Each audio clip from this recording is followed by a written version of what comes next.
A few months ago, we tackled Richard Florida's concept of the creative class, and we demolished it, we dismantled it. Well, now it's time for a second round. First round, if you're new, bonjour, my name's Alice. So put on your critical thinking glasses, friends, and let's jump into the video. That reflection is very bad, so I'm not gonna keep them, but I trust you. Keep them on.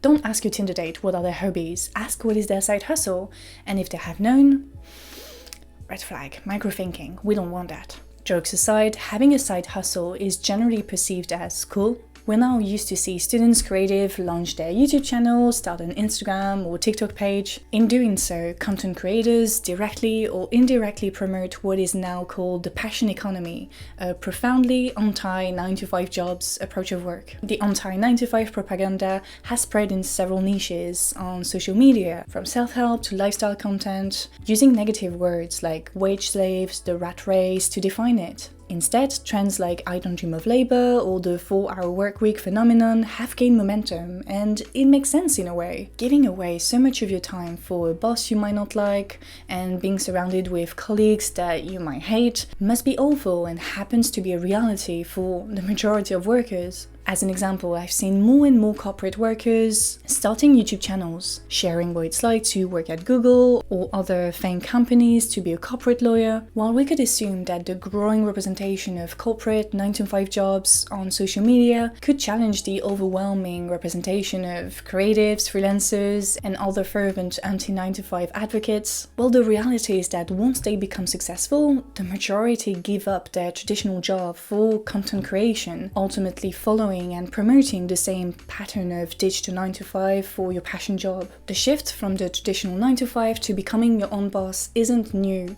yet the media coverage of that phenomenon has seriously increased in the past few years. In his book titled The Passion Economy, The New Rules for Thriving in the 21st Century, Adam Davidson aims at theorizing this cultural shift we're going through. This book lays out the economics of how this change happened and how you can take advantage of it. Mobilizing a collection of stories from entrepreneurs and whatnot, Davidson's book is more of an attempt at manifesting an ideal of what work could become in the next decade than anything else, really. Nevertheless, Davidson's book became quite popular in entrepreneurial spheres, where the term passion economy kind of resonated with the self-help lingo, but critics quickly emerged. I managed to find an interview where the interviewer dismantles Davidson's entire argument in one of the first few questions he asked him. Does every individual in society, and certainly in American society, which is so divided, does every individual really have the opportunity to pursue something that they're passionate about?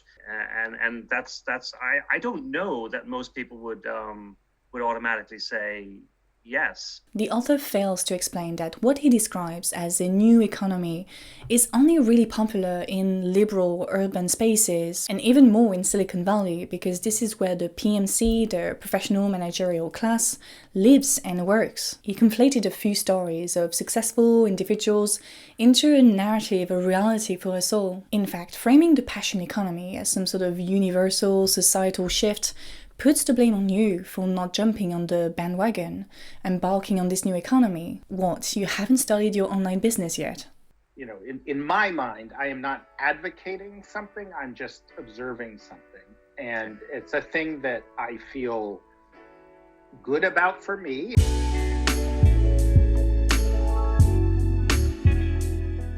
We have a very bad tendency to envision everything as a binary. I mean, we live in a society where everything is like so polarized. When it comes to work and the passion economy, the binary is very clear. You're either a 9-to-5 wage slave or you are your own boss. If you're sick of the 9-to-5, if you don't dream of labor, well, start your own YouTube channel. Take back control over your life. Have you noticed that the people who are strong advocates of the passion economy are either people who are successful at their passion jobs or people who benefit from that economy? Someone like Li Jin exemplified the second option. Li Jin is a venture capitalist who, as she claims, invests in the passion economy.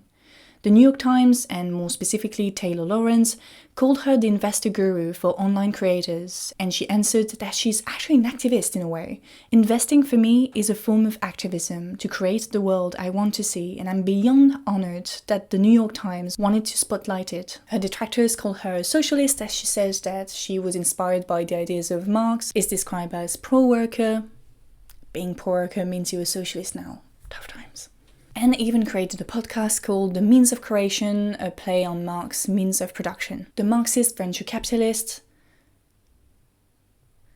also invest in crypto as a way to, as she claims, give back ownership to users. Legion's popularity will continue to grow as the combination of her progressive liberal values and her connection with neoliberal but also libertarian groups gives her and her business a large media coverage. Big content creators and the media establishment absolutely love her.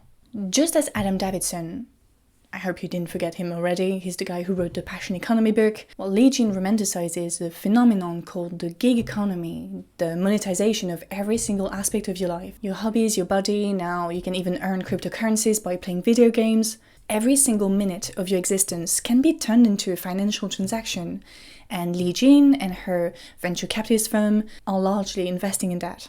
Now, at some point in an interview I found on the Passion Economy, Legion was asked by a member of the audience the following question. When I speak to these passionate folks, are that they say a refrain, something similar to, I don't want to turn my hobby into work.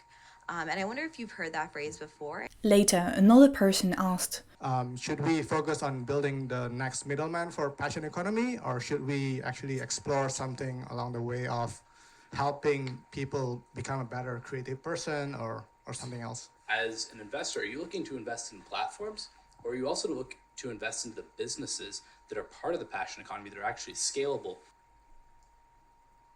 I think primarily we're interested in the platforms.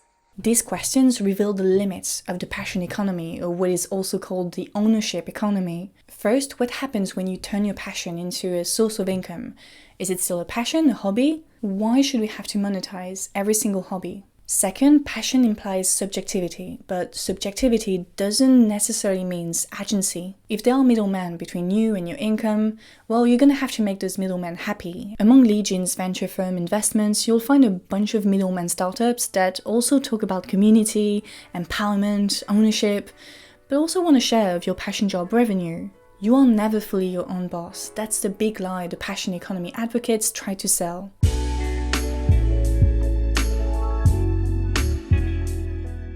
Now let's go back to you, me, us, because ultimately the popular appeal for the passion economy is a search for meaning, and in turn the promotion of the passion economy feeds that meaning crisis. Your job sucks, society tells you that your job sucks, and you see people on the internet doing their passion and earning as much, if not more money than you, and you ask yourself, what's wrong with me? What am I doing with my life? I want to be creative too. I don't want to be an object to my boss. I want to be subject, active. Simone de Beauvoir thought and wrote extensively on this object-subject dichotomy in the context of the search for meaning. She recognized that uncomfortable state, those external forces, your boss, your manager, trying to take away your subjectivity, especially as a woman. But she refused to accept that dichotomy as it was established. She insisted that you cannot be pure objectivity or pure subjectivity, you'll always be a mix of the two.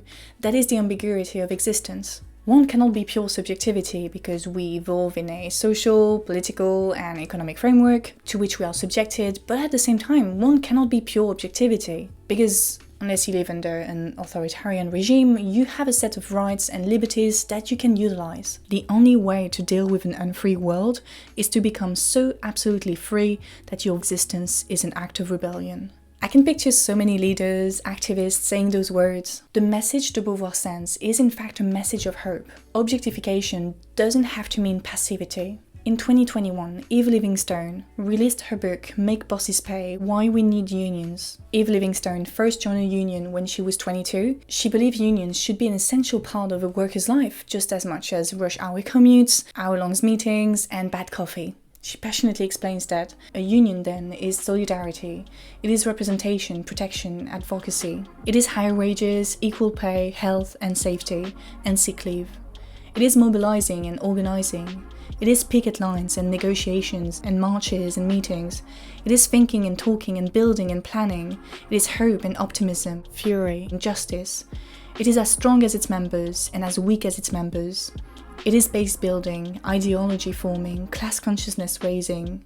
It is local and national and global.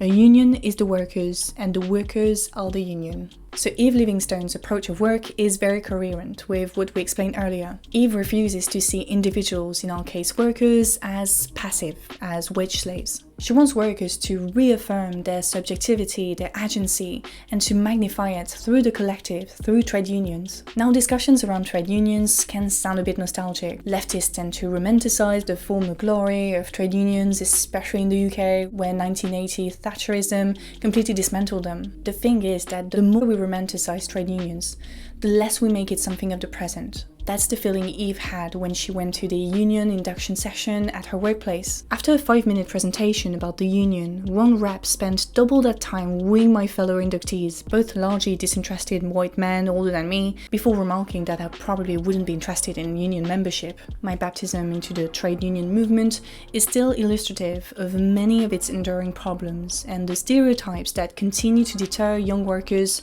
from joining today. Unions are for shouty old white men.